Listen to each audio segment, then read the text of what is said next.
Hello all, welcome to my YouTube channel.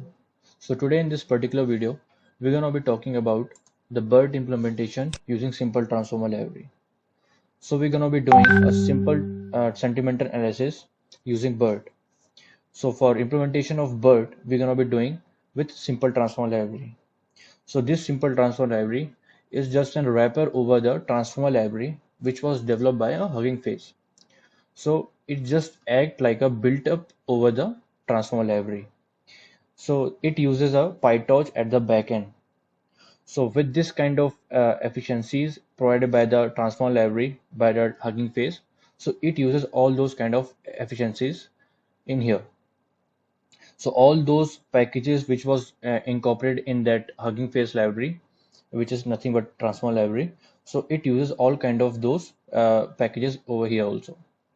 So this is just a built up top over layer over the transformer library provided by the Hugging Face. So you can implement this BERT in a very simplistic manner by using this simple transform library. So this is the most simple way you can go and implement the BERT by using this library. So this is nothing but an open source library which provides a basic implementation or a high level implementation even with the hyper tuning of those kind of state of art models. So this simple transform library will help us to implement all such kind of varieties of BERT and different kind of state of art models which are provided in the Hugging Face transformer library in a very simple way.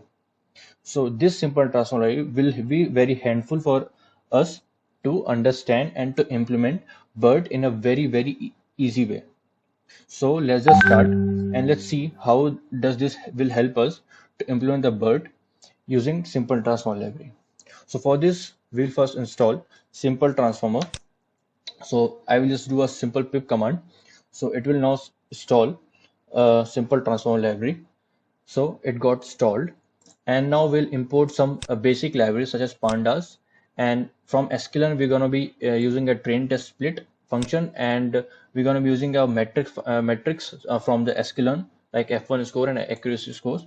So we're going to be importing such things as well. So let us do it. So we're going to be doing a sentimental analysis. So I have a data like IMDb sentiment data. So I have this data available in my local environment. So I'm going to be importing it from my local environment. And let's just see the few lines of the data. So it consists of a review column and a sentiment column. So this review column consists of the all the reviews provided by the reviewers and the sentiment of that particular review. So we're going to be performing a sentiment over analysis over this data, which has a you can consider a binary sentiment analysis. So this is what we're going to be doing using the BERT. So let's just print the count of the sentiment column so that we can understand whether the data is balanced or imbalanced. So let's just do it. So as we can see that the number of ones and number of zeros are equivalent. So yeah, we can understand that this data is balanced.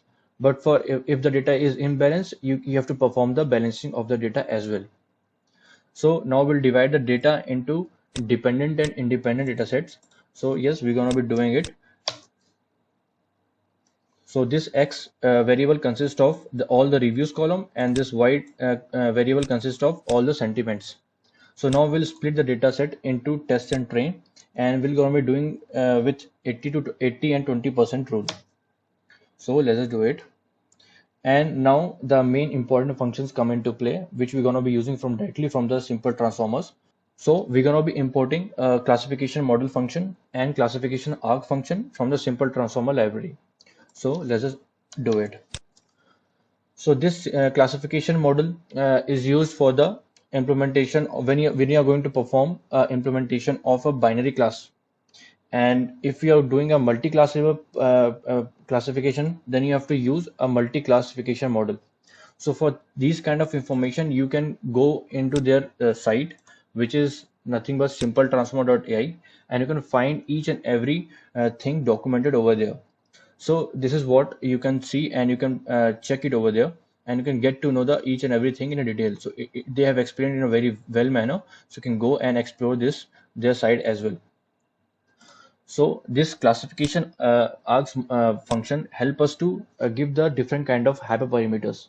So such as the number of epochs, the learning rate, the output model where it's going to be saved. So such kind of parameters which are provided inside the BERT model are being provided in this classification args. So for this classification args function, you can go over the site and you can understand like what kind of arguments are present in there to train the model. So these are these kind different kinds of argument present in class arg function, which you can do it, and you can train your model with respect to these kind of arguments and this kind of hyperparameters, and you can get the descriptions of it over here as well.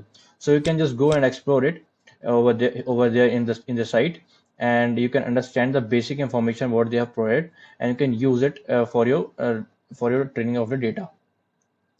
So next, we're going to be using this num underscore train underscore epochs parameter, and I'm going to be training the my model with two epochs because it's going to take a longer time to train it. So that's why I'm using it for the two epochs, and I'm going to be providing a learning rate as well, that is 0.004, and I'm going to be saving in this classification arg model, and then I'm going to be saving that as well in model underscore args variable.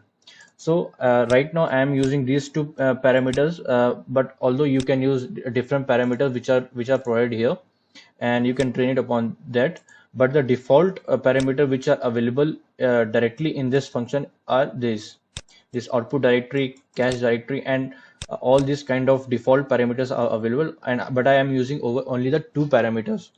So you can just go over their site and understand the basic information provided for the each and every parameters, and you can understand the necessity that why these kind of parameters are required in while training the model. So right now I'm going to be using only two parameters, and I've set rest of the parameters to default settings, and I'm going to be using this function. So let's just run it. So this function has been saved with these kind of parameters with in the model underscore arg variable, and now we're going to be defining our classification model, uh, and which is nothing but our BERT model. So I'm going to be giving my model type, and this is the model name which I'm going to be using, BERT base cased. So I'm going to be using a BERT model with cased letters, and we have another parameter that is number underscore labels, which is nothing but a number of labels which we want to be using in our data. So we have two labels, that is 1 and 0. So we have provided in that is 2, and we are providing the argument with model underscore args. So this argument is nothing but it takes all the hyperpointers which we're going to be using in this BERT model, and this all things are put it inside this classification model. So if we are using a binary classification problem, then you have to use this classification model. Otherwise, if you have any other kind of multi-level classification, then you have to change with the multi-classification model function. So all this information you can find it over here in their site. So you can just go over the site, and you can click on the general usage, or you can get into this test classification column, and you can understand what are the things like which of the problem you are facing. So you can go over there and you can understand the different kind of functions, and you can put in different kind of hyperparameters, and you can work with it. So right now we are moving with the simple binary classification problem. So I'm going to be using classification model functions. So yes, I'm going to be importing it, and we're going to be saving that model in model function.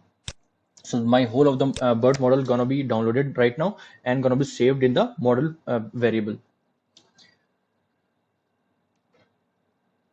Yeah, so now it has been downloaded, and now we can use all the functionalities provided the BERT, and now we'll prepare our data in train and test. So we have already split the data into train and test. Now we're gonna be using that train and test data and prepare a proper train data frame and test data frame. So this is what I am doing over here. So I have taken the X train and Y train, and I have prepared a train data frame, and similarly I have used the test data and Y test data, and I have prepared a evaluation data frame. So let's just do it. So this is a kind of format it accepts in this type of library. So we have to prepare in such a manner. So this is what we are doing. So let's just see the few of the lines of the train data frame. So this is what it is doing. So this is what is it contains. So yeah, so the next thing is we have to train the model. So obviously we have been using sklearn from like quite a while, so we know how to train the model. It's like fit and predict. So this is what a similar thing. It takes it from the sklearn as well. So this simple transform library is just nothing but you have to just give a model, give a method train underscore model, and you can just train a model in just a one line. So this is what a single line of code will help you to train the model. And this model is already present here from the classification model function, and we are using the train underscore model method, and then we are giving the train underscore data frame, and we are giving the accuracy parameter score, so that it could just measure the accuracy based on the training. So this is what it is doing. So let's just run it. And remember, it's gonna train for the only two epochs, because in the upper part I have only prepared this model to run only for the two epochs. So I have given only two epochs to run, and with this learning rate, and this all these parameters are being saved in this model argument, and I have mentioned in here in argument parameters. So this is what it is using right now, and it is going to be training for like two epochs. So yeah, the training of the model has started. So right now it is training for the two epochs. So the first epoch is running, and you can see the loss it is going with the running epochs, and you can see it has covered first epoch. Now it will move to the second epoch. So this is what it is doing. So look how the fast this simple transform library is, and how the execution is happening. So this simple transform library is actually useful for the real industrial scenario as well. So you can use this kind of transform library. I have been using it. So it's a kind of very simple implementation. You don't have to do it from the scratch. Like if you don't know the PyTorch, if you don't know TensorFlow from the scratch, so you can directly go and implement it. So this is the very simplistic way you can do and train the model. So the train model, the model is trained now, and you can see that the train model is saved here in output folder. So you can see that each and every epoch it is saving the model.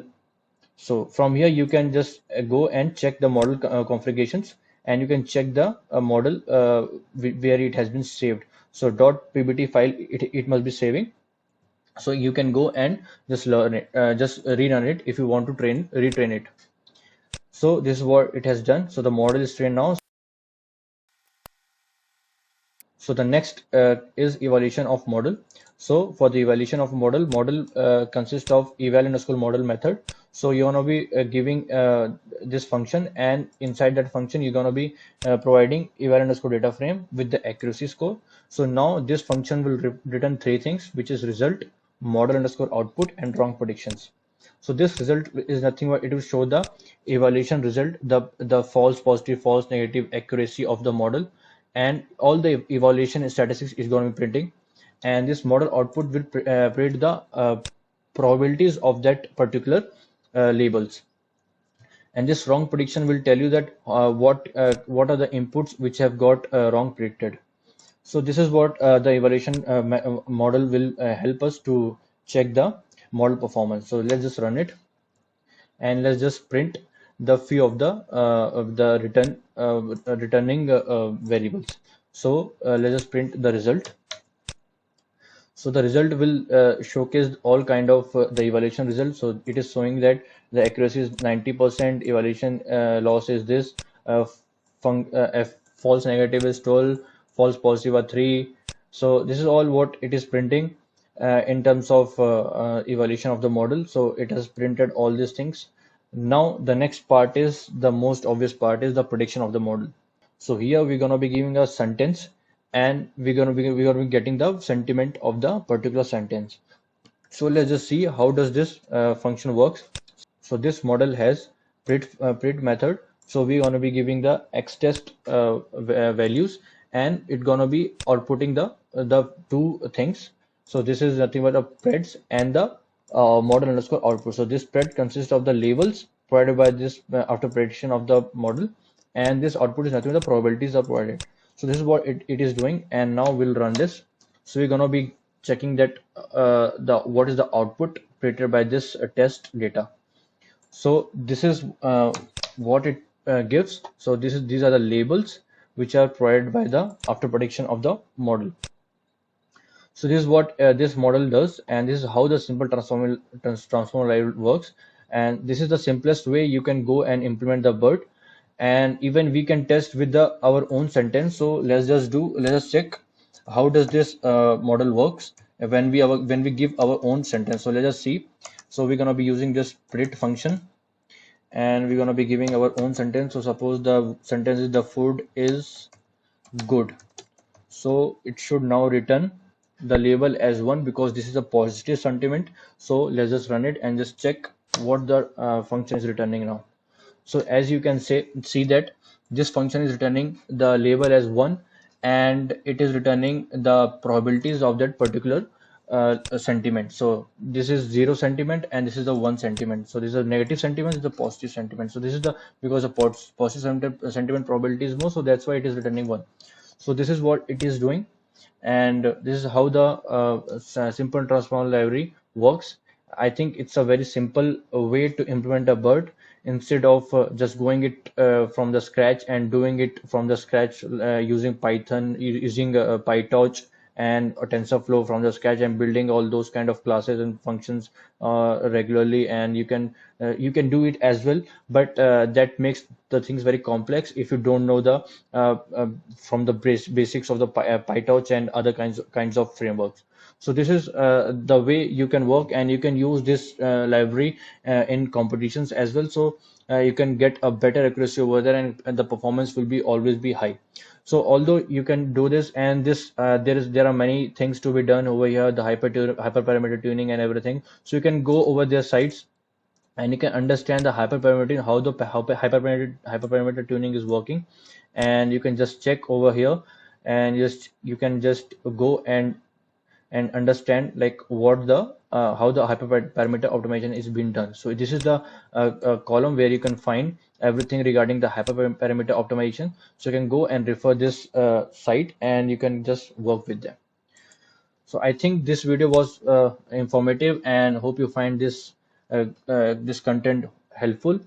So hit like and subscribe if you like this content. Thank you.